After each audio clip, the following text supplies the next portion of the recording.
Jeremy Lockhorn from the 4As checking in again from CES 2026. I'm so excited to be here with Joanna from Omnicom Media. Thank you for carving out time for us. Yes, it is my great pleasure. Introduce yourself to the folks online. Yes, hi, I'm Joanna O'Connell. I am Chief Intelligence Officer for Omnicom Media North America. Awesome. Why are you here? What's interesting about CES? That feels existential, Jeremy. Right? Like, why are we here? No, I mean, it's a really funny thing because you and I think, grew up in a world that was a little more focused on the media and the technology. And at the end of the day, though, brands care about the consumers. Mm-hmm. And so it's very cool to now sort of be a part of the world of understanding how consumers are changing.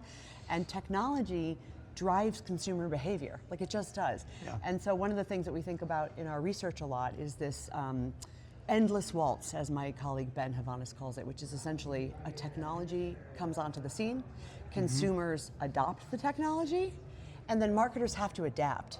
And so this is an entire city full of technology that marketers are going to be contending with, for for better or for worse. Opportunities, challenges, all that. Yeah, and it feels like consumers tend to adopt technologies faster than marketers can adapt. I mean, that's just absolutely true. Yeah. I mean, it's almost a truism, which is to say it's almost so obvious we don't even need to say it. Yeah. But it is absolutely the truth. And right now, I mean, I know we always say, gosh, the technology is moving so fast. Right now feels really kind of profound because the relationship between consumers and technologies is being changed because of AI. Yeah, 100%. And it reminds, like, this is for me, and we've had the same career, architecture. Yes, indeed. Like, this is the third wave, right? Like, we had digital at the beginning, we had mobile and social, and now we've got AI.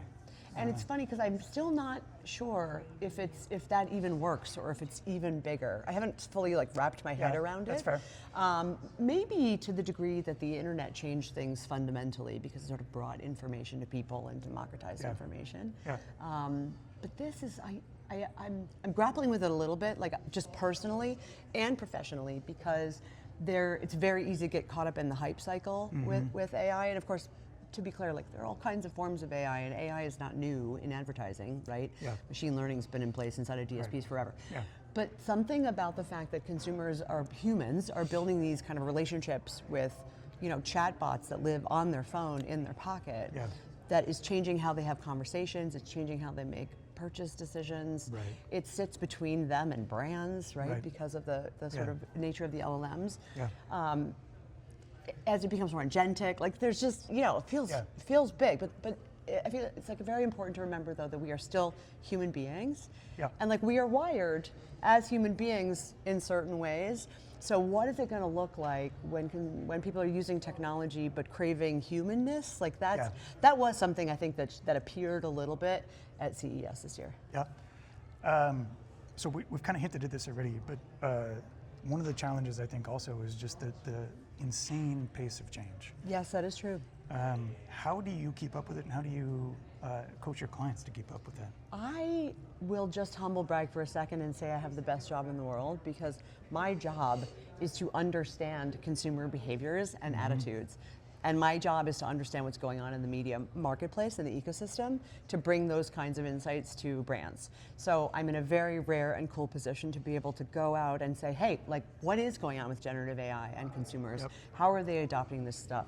How do they think about it? What are they using it for? What do they care about? What don't they care about? Do they trust it? Yep. And those kinds of insights will shape how a brand can react. Yep. So knowing that things move really quickly, and knowing that it's hard for brands to move as quickly, at minimum, we can kind of prepare them to say, this is where it's going, and fairly quickly. How can you take some steps today to sort of create some baseline readiness for tomorrow? Even better would be competitive advantage, right? So one of the kind of cool things with my job is that I'm paired up essentially with product and building co-development things with Amazon, Walmart, Meta, Google, all those guys, to basically build things that take advantage of the insight that we find in research, so that the brands are one step ahead in being able to do something. Yeah, very cool. Yeah.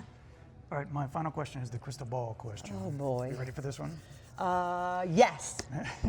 If we were to redo this interview in 2 years, here at CES in Las Vegas, what has changed in the marketing and advertising world in particular? Oh shoot, I thought you were because I was gonna say a robot was gonna bring my coffee to my room, and I was gonna say that would be really, really great. I would love it if it's a robot. already happening though, isn't it? I mean, is it? I don't know.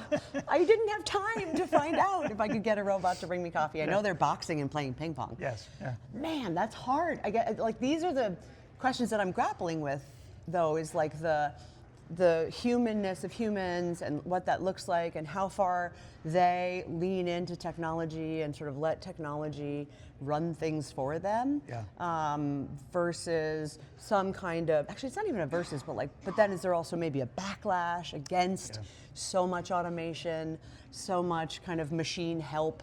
Right. So it's not a lame answer, it's like a fair answer, because that I think is going to be the question that we're all facing over the next couple of years. Yeah, and there's a reckoning coming. It feels like it's going to happen this year about authenticity, right? Like I can't even tell you.